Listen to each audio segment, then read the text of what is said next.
Okay, folks, let's go back to one of our top stories today. That huge water main break in Montreal that has caused flooding and road closures. Some dramatic pictures out of that city today. Let's turn to CBC's Vanessa Lee, who's in Montreal.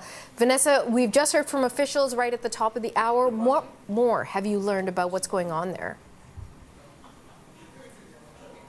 Well, Natasha, this massive water main break happened just before 6 this morning, and it caused a geyser of water to shoot up into the air. Witnesses telling us that it reached up to 2 to 3 three-story buildings. So, as you can imagine, just a flood of water flooded the streets of the eastern part of downtown Montreal and really caused a lot of chaos and really paralyzed this part of downtown near the Jacques-Cartier bridge. So, cars have been flooded, in terms of just how high the water reached. There are people's homes that have been flooded. Hundreds of people right now are dealing with that, which is, extremely chaotic for a Friday morning, considering some of them are also dealing with the aftermath of massive flooding a week and a half ago. We spoke to homeowners who were just completely helpless. They say that they felt helpless as this water was gushing in completely unexpectedly. And firefighters, their job really, they said that their main priority was to make sure that the area was safe because of all the power lines that may have been down. They just wanted to make sure that they were going to shut off power and ensure that everyone was safe from that standpoint.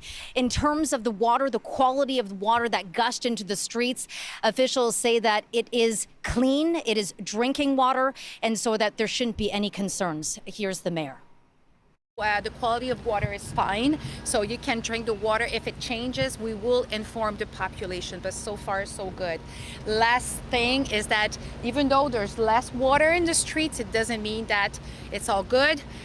So we need to, La Sécurité Incendie is asking everybody to follow the different instruction. There's ribbons that says don't go in, and even if there's no water, please respect that parameters because it will help them to do the work. So Vanessa, what happens now? What's the path forward?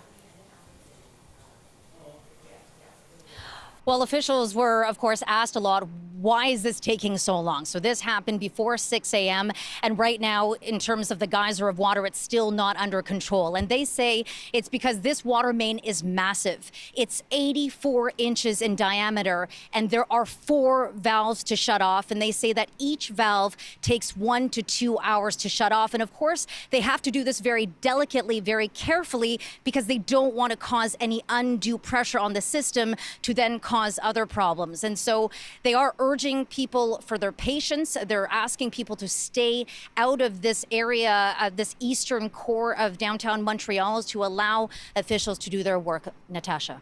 Okay, thank you so much, Vanessa.